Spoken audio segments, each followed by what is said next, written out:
दोस्तों जय हिंद जय भारत। मैं मदन लाल आज़ाद, संस्थापक संयोजक ठगी पीड़ित जमाकर्ता परिवार और all India bike board taxi union. आज दिनांक 7 मई 2022 को आपके समक्ष प्रस्तुत हूँ राजधानी दिल्ली से। आप सबको एक बड़ी खबर, खुशखबरी सुनाने के लिए। दोस्तों आज का जो दैनिक भास्कर है रायपुर एडिशन छत्तीसगढ़, उसमें एक बढ़िया खबर है कि छत्तीसगढ़ की सरकार ने जो रायपुर के जिलाधिकारी हैं विनिमय जमा योजनाएं पाबंदी कानून 2019 और छत्तीसगढ़ के निवेशकों के हित संरक्षण अधिनियम के तहत सक्षम प्राधिकारी, उन्होंने प्रेस को बताया है कि आने वाले सप्ताह में छत्तीसगढ़ के लगभग 21,400 जमाकर्ताओं को उनका पैसा उनके खातों में आरटीजीएस के माध्यम से वापस मिलेगा। और जो ये खातेदार हैं, जमाकर्ता हैं, ये 3 कंपनीज के हैं दोस्तों। पहली कंपनी देवयानी है, दूसरी गोल्ड की है और तीसरी निर्मल इंफ्राटेक है। इसके जो ये 21,400 जमाकर्ता थे जिन्होंने आवेदन किया था भुगतान के लिए पिछले दिनों, उनको ये भुगतान किया जा रहा है। चूँकि वहाँ की जिला प्रशासन ने अदालत के आदेश पर इन तीनों कंपनियों की जो प्रॉपर्टी थी वहाँ उसको सीज किया, नीलाम किया और वही पैसा अब आवेदकों के खाते में आरटीजीएस के माध्यम से भेजा जाएगा। ये एक बड़ी खबर है, खुशखबरी की बात है दोस्तों। जो लोग नकारात्मक भाव लिए बैठे हैं अपने दिल दिमाग में और इस तरह की अफवाहों को प्रचारित करते हैं कि ठगी पीड़ितों का पैसा वापस नहीं मिलता है, ये उनके मुंह पर एक करारा तमाचा है। और जो लोग सकारात्मक भाव से लड़ रहे हैं ठगों के खिलाफ देश भर में, जिन्हें अपनी मेहनत की डूबी हुई रकम को वापस पाना है, उनके लिए एक अच्छी खबर है, उनमें साहस पैदा करने वाली खबर है कि यदि हम लड़ेंगे तो हमारा पैसा भी एक न एक दिन हमको ज़रूर वापस मिल जाएगा।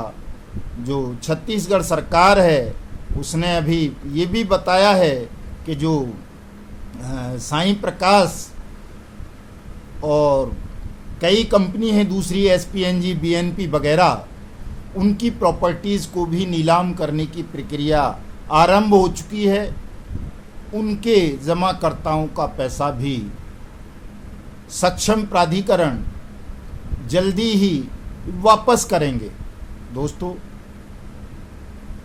इसी कड़ी में मैं आपको बताना चाहता हूँ कि छत्तीसगढ़ में ये जो हो रहा है, पिछले साल से ही हो रहा है भुगतान। खैर वहाँ ये कोई पहली बार नहीं होने जा रहा, पहले भी भुगतान हुआ है वहाँ बहुत सारे ठगी पीड़ित जमाकर्ताओं का।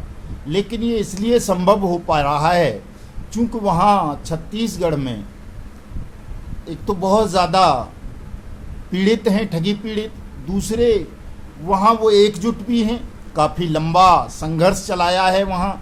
और पिछली जो सरकार थी वहाँ की, भूपेश बघेल साहब से पहले, वो तो चूँकि स्वयं ही ठगों के खिलाफ, वो ठगों से मिले हुए थे।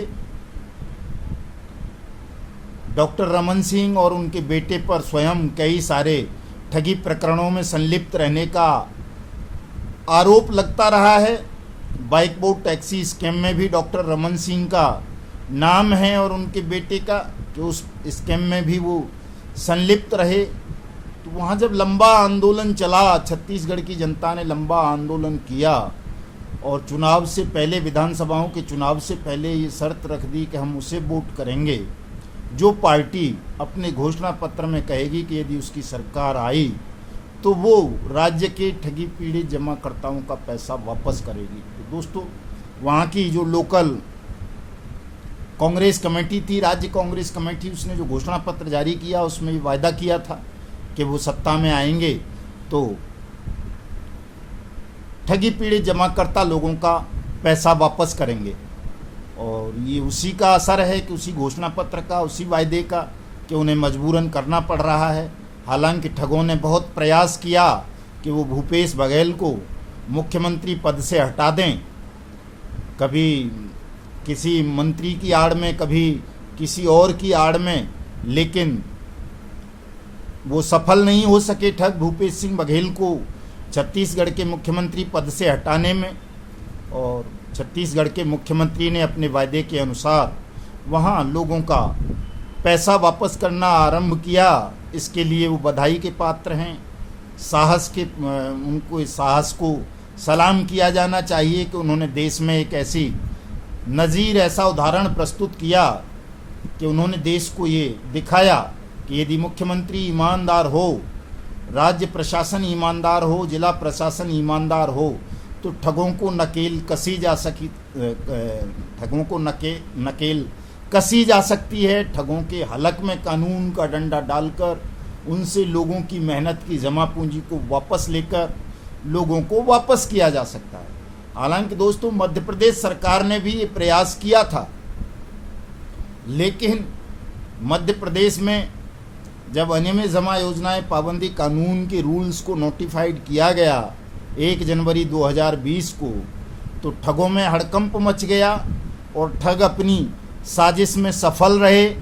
वहाँ की सरकार को, उस वक्त की को कमलनाथ की सरकार को गिरा दिया गया और कमलनाथ भी समझ नहीं पाए कि अचानक जो है उनकी सरकार क्यों गिर गई या ऐसा क्या हो गया कि उनको बेइज्जत करके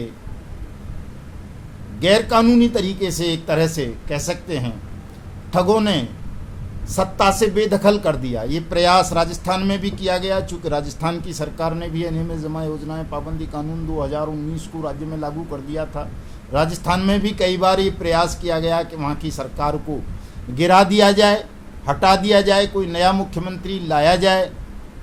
उत्तर प्रदेश में जब योगी आदित्यनाथ ने अनियमित जमा योजनाएं पाबंदी कानून 2019 के रूल्स को नोटिफाइड किया सितंबर 2021 में, तो उनके खिलाफ भी ठगों ने इस तरह के प्रयास आरंभ किए, लेकिन योगी जी ने उस मामले को वहीं दबा दिया और अनियमित जमा योजनाएं पाबंदी कानून 2019 पर वो आगे नहीं बढ़े। अपनी सरकार को बचाने के लिए उसको ठंडे बस्ते में डाल दिया उन्होंने। और जो बाइक बोर्ड टैक्सी स्कैम की जांच सीबीआई के हवाले की थी, एफआईआर की थी अक्टूबर 2021 में, वो सीबीआई की फाइल भी योगी आदित्यनाथ ने अपनी सरकार बचाने के लिए दबा दी। दोस्तों, बहुत सारे उदाहरण हैं ऐसे इस तरह के कि जहाँ जहाँ ठगों के खिलाफ किसी राज्य सरकार ने या राज्य के मुख्यमंत्री ने या जिला प्रशासन ने शिकंजा कसने का प्रयास किया है, ठगी पीड़ितों को, जमाकर्ताओं को धन वापस करने की कोई योजना बनाई है, वहाँ ठगों ने बड़े सातिराना ढंग से, बड़े गोपनीय ढंग से किसी और मामले की आड़ में वहाँ की सरकार को अस्थिर करने का प्रयास किया है, अस्थिर की हैं सरकारें। तो ठग कितने ताकतवर हैं देश में, आप इससे अंदाजा लगा सकते हैं दोस्तों कि सुप्रीम कोर्ट और हाई कोर्ट और जिला कोर्ट्स के आदेशों के बावजूद भी ठग खुले घूमते हैं। सहारा इंडिया का चीफ सुब्रत राय सहारा सबसे बड़ा उदाहरण है कि वो पैरोल पर 2016 से बाहर घूम रहा है। पीएसीएल जैसा स्कैम जो 60,000 करोड़ रुपए का स्कैम था, 6.5 करोड़ लोग जिसमें विक्टिम थे, उस स्कैम में मात्र 3 लोग जेल में थे। 11 लोगों को अभी जेल में भेजा गया 3-4 महीने पहले। पिछले सप्ताह एक को और छत्तीसगढ़ में ही जेल भेजा है अनिल चौधरी को। तो आप समझ सकते हैं कि जहां ठगी पीड़ित जमाकर्ता उदासीन होता है, सही दिशा में लड़ाई नहीं लड़ता, वहां ठगों की पूंछ को भी जेल में नहीं भेजा जा सकता। एक 2 स्कैम हैं, 3 स्कैम मेरे पास ही हैं, तीनों के मामले भी। एक राधा माधव कॉरपोरेशन लिमिटेड, उसमें दिसंबर 2020 में दिल्ली में एफआईआर लॉन्च हुई। आज तक उस आदमी को जेल नहीं भेजा गया, जबकि उसकी अग्रिम जमानत दिल्ली की जो कोर्ट है जमुना पार की, कड़कड़डूमा, वहाँ से निरस्त हुई एंटीसिपेटरी बेल। उसके बावजूद उसे आज तक अरेस्ट नहीं किया गया। Trinity multi state credit cooperative society का मामला है। इलाहाबाद हाई कोर्ट की लखनऊ बेंच ने उसके डायरेक्टर रामकेश शर्मा की बेल रिजेक्ट की 13/7/2021 को एंटीसिपेटरी। उसके बावजूद उसको आज तक जेल नहीं भेजा गया। सहारा का मैंने बताया ही पीएसीएल के हजारों ठग आज भी खुले घूम रहे हैं। डायरेक्टर लेवल के लोग, ब्रांच मैनेजर लेवल के लोग, रीजनल मैनेजर स्तर के लोग, सहारा इंडिया के तमाम ठग, ओपी श्रीवास्तव हो, चाहे सुब्रत राय सहारा हो, चाहे स्वप्ना राय हो, चाहे उसकी ये जो 4 क्रेडिट कोऑपरेटिव सोसाइटी हैं इनके प्रमोटर्स हों, हजारों मुकदमे, हजारों वारंट होने के बावजूद भी सब खुले घूम रहे हैं। सरकार में इतनी इच्छा शक्ति नहीं है कि वो सहारा जैसे ठग को जेल भेज सके, या ट्रिनिटी के ठगों को जेल भेज सके, या आरएमसीएल के ठगों को जेल भेज सके। ब्लू फॉक्स मोशन का ठग अभी बड़ी मुश्किलों से पकड़ा गया था और उसको कोर्ट ने जमानत दे दी। तो दोस्तों, आप ठगों की ताकत को कम मत आंकिए। ठग इतने ताकतवर हैं कि वो प्रधानमंत्री और मुख्यमंत्री को भी अपनी जेब में रखते हैं। अदालतों की तो बात ही छोड़िए, अदालतों में तो सेटिंग आमतौर पर हो ही जाती है। हाई कोर्ट और सुप्रीम कोर्ट में तो बढ़िया ढंग से सेटिंग हो जाती है, चूँकि वहाँ जमाकर्ता, ठगी पीड़ित ठीक से अपनी अपीयरेंस भी नहीं दिखा पाते, और ठगों के जो एडवोकेट्स होते हैं बड़े बड़े मुंह वाले होते हैं, बड़े पैसे वाले होते हैं, सेटिंगबाज होते हैं, और वो सेटिंग कर लेते हैं और एक्स पार्टी वन साइडेड बिना किसी ठगी पीड़ित जमाकर्ता को बुलाए, उनको सुने, सुप्रीम कोर्ट और high court one sided bail दे देते हैं ठगों को। ठगों की ताकत का अंदाज़ा इससे आपको लगा लेना चाहिए और समझ जाना चाहिए कि यदि आप लोग एकजुट नहीं होंगे, देश के 20 करोड़ ठगी पीड़ित जमाकर्ता परिवार, तो आप ठगों को नियंत्रित नहीं कर पाएंगे, ठगों को काबू नहीं कर पाएंगे, ठगों से अपना पैसा नहीं ले पाएंगे। अभी पिछले ही दिनों आपने देखा आदर्श क्रेडिट कोऑपरेटिव सोसाइटी की वो प्रियंका लोढ़ा, उसको बेल मिल गई सुप्रीम कोर्ट से। उसका वो जो वीरेंद्र सिंह मोदी है वो भी पैरोल पे चलता रहा काफ़ी लंबे समय तक, बीमारी का बहाना लगाकर। मुकेश और राहुल मोदी दोनों प्रयासरत हैं कि उनकी भी जमानत हो जाए।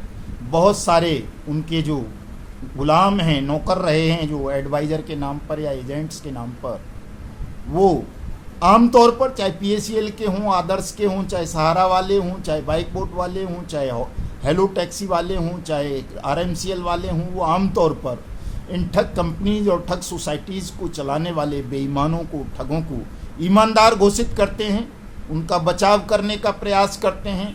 वो लोकसभा अध्यक्ष से मिल सकते हैं, वो कैबिनेट मिनिस्टर से मिल सकते हैं, वो प्रधानमंत्री से मिल सकते हैं, देश के गृह मंत्री से मिल सकते हैं, सहकारिता मंत्री से मिल सकते हैं, रक्षा मंत्री से मिल सकते हैं, तमाम मुख्यमंत्रियों से मिल सकते हैं, और ये कह सकते हैं वो कि नहीं, सुब्रत राय सहारा देशभक्त है, ईमानदार है, मुकेश मोदी, राहुल मोदी ईमानदार हैं, देशभक्त हैं, संजय भाटी ईमानदार है, डेजी मेनन ईमानदार है, मितेश अग्रवाल ईमानदार है, रामकृष्ण ईमानदार है। चूँकि ये सब जितने भी ठग हैं वो देश में मीडिया माफिया भी हैं, इन सबका मीडिया चैनल भी हैं, अखबार भी हैं, तो पूंजीपति तो हैं ही। आपका पैसा इन्होंने ठगा है, नोट बदली में हजारों नहीं बल्कि लाखों करोड़ रुपए इन्हीं फ्रॉड क्रेडिट कोऑपरेटिव सोसाइटीज़ और कोऑपरेटिव बैंकों के माध्यम से खुर्द-बुर्द किए गए, बदले गए। ये पूरे देश को, सारी दुनिया को पता है। आदर्श क्रेडिट कोऑपरेटिव सोसाइटी मामले में तो जांच भी चल रही है एक इस मैटर को लेकर के।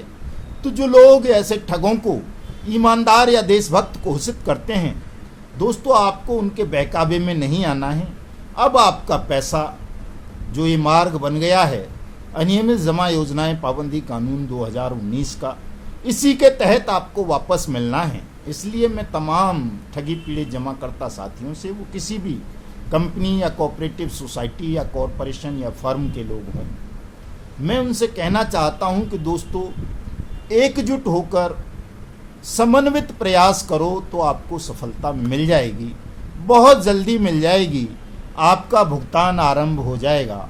आप अपने ध्यान को केंद्रित करें, अनियमित जमा योजनाएं पाबंदी कानून 2019 के तहत अपने भुगतान की मांग करें।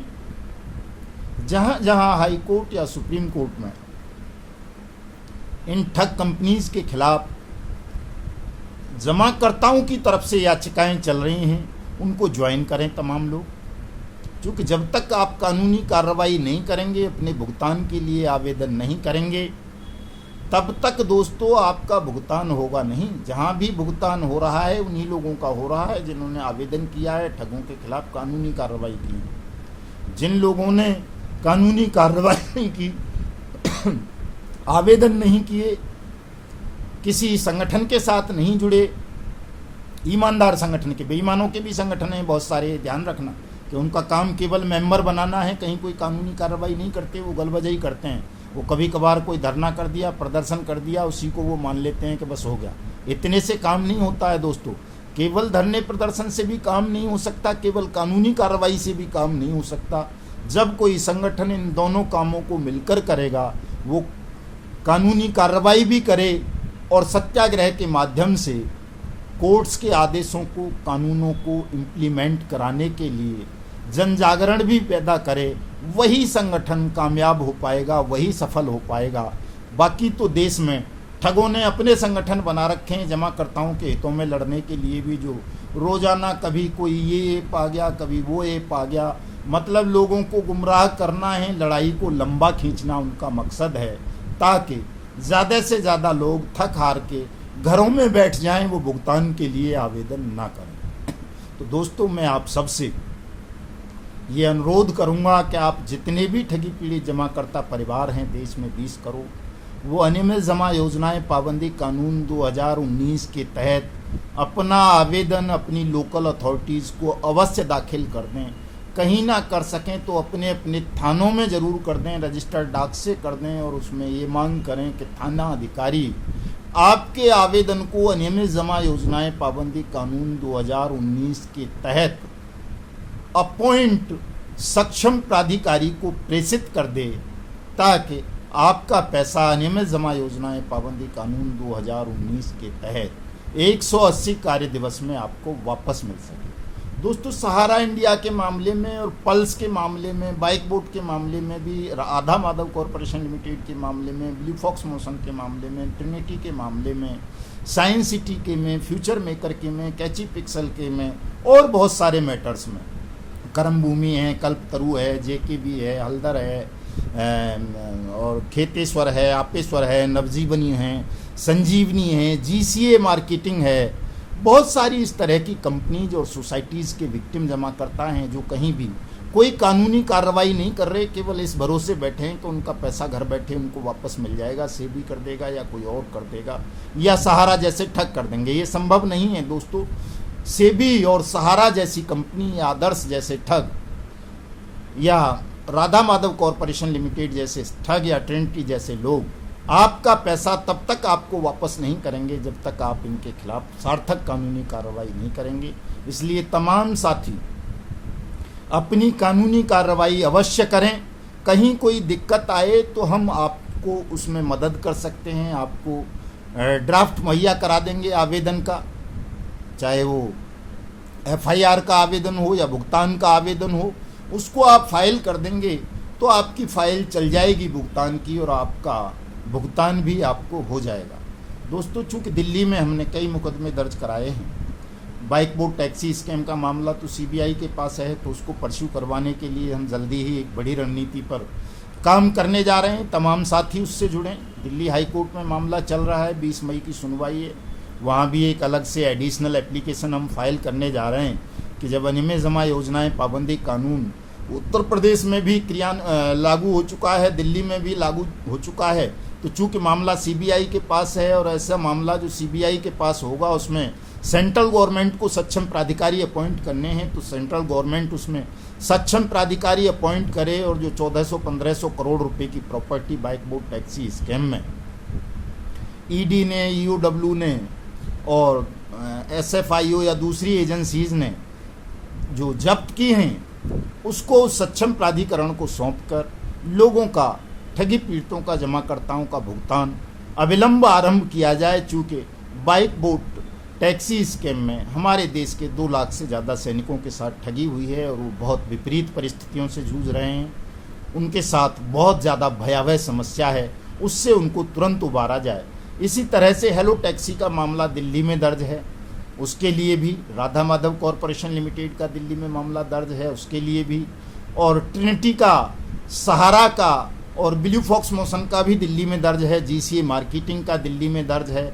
इनके लिए भी हम जल्दी से जल्दी सक्षम प्राधिकरणों बनवाने की मांग करने के लिए सोमवार को दिल्ली के महामहिम उपराज्यपाल से मुलाकात करने जा रहे हैं। जो साथी आना चाहें वो सोमवार को सुबह 11 बजे राजनिवास राजपुर रोड दिल्ली 54 आ सकते हैं। वहाँ आकर के मुझे कॉल कर लेंगे तो मैं आप सबके सामने ही जो कुछ भी कार्रवाई होगी उसको संपन्न कराऊंगा और मेरी कोशिश होगी कि जल्दी से जल्दी आप सबका भुगतान छत्तीसगढ़ की तर्ज पर आरंभ हो, चूँकि एक माइलस्टोन बन गया है, एक लाइन मिल गई है। बहुत सारे राज्यों में अनियमित जमा योजनाएं पाबंदी कानून 2019 के स्टेट लेवल पर भी रूल्स नोटिफाइड हो गए हैं। तो आप भले ही चाहे समृद्धा जीवन वाले हों, विश्वामित्र वाले हों, साईं प्रकाश वाले हों, साईं प्रसाद वाले हों, श्री राम वाले हों, कल्पतरु वाले हों, KBCL वाले हों, कर्म भूमि वाले हों, JKB वाले हों, आदर्श वाले हों, जो भी है, हमारा वाहन हमारी सवारी जितने भी आप लोग हैं सब लोग मिलकर ठगी पीड़ित जमाकर्ता परिवार और all India bike board taxi union को मजबूत करें।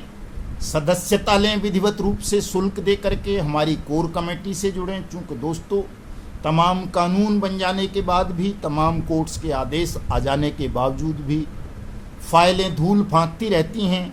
यदि पीड़ित और जमाकर्ता जागरूक नहीं हुए, संगठित नहीं हुए, उन्होंने समन्वित प्रयास नहीं किए, सही दिशा में नहीं चले, दलालों को, ठगों के एजेंट्स को और अपने बीच के उन मूर्खों को जो आपको गुमराह करते हैं अपनी छोटी छोटी राजनीतिक रोटियां सेकने के लिए या झूठी प्रसिद्धि के लिए या आपके चंदे पर अपनी रोजी रोटी चलाने के लिए जो केवल गलबजई करते हैं, ऐसे लोगों से सावधान रहने की आवश्यकता है। और आपको सही दिशा में, सही मार्ग पर चलते हुए अपनी मेहनत की डूबी हुई रकम को वापस पाने के लिए संघर्ष करना है। दोस्तों मैं आप सबसे अनुरोध करूंगा कि आप तमाम साथी मेरे इस वीडियो संदेश को ज़्यादा से ज़्यादा शेयर करें, लाइक करें, कमेंट करें और हमारे YouTube चैनल युगांतर न्यूज़ को भी सब्सक्राइब करें, ताकि आपको घर बैठे